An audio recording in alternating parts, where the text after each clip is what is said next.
Fried rice তৈরি করতে আমাদের যা যা লাগবে: পেঁয়াজ কুচি আধা কাপ, পোলাওর চালের ভাত 4 কাপ, হাঁসের ডিম 3টি, চিংড়ি আধা কাপ, মুরগির মাংস আধা কাপ, বাঁধাকপি কুচি 2 কাপ, গাজর কুচি 1 কাপ, পেঁয়াজ কলি কুচি 1 কাপ, সিজলিং সস 2 টেবিল চামচ, সয়া সস 1 টেবিল চামচ, ফিশ সস 2 টেবিল চামচ, চিনি 1 টেবিল চামচ, গোলমরিচ গুঁড়া 1 চা চামচ, ঘি 2 টেবিল চামচ, তেল 4 টেবিল চামচ এবং রসুন বাটা 1 টেবিল চামচ।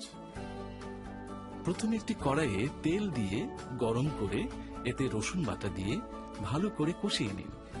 কষানো হলে এতে ডিম ছেড়ে ভালো করে ভেজে নিন।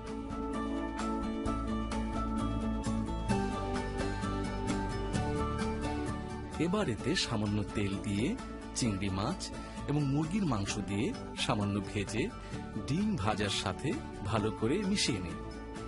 তারপর এতে একে একে রাইস, বাঁধাকপি কুচি, গাজর কুচি, পেঁয়াজ কলি কুচি, পেঁয়াজ কুচি, sizzling sauce, soya sauce, fish sauce, চিনি এবং গোলমরিচ গুঁড়া দিয়ে ভালো করে মিশিয়ে নিয়ে পাত্রে ঢেলে পরিবেশন করুন মজাদার ফ্রাইড রাইস।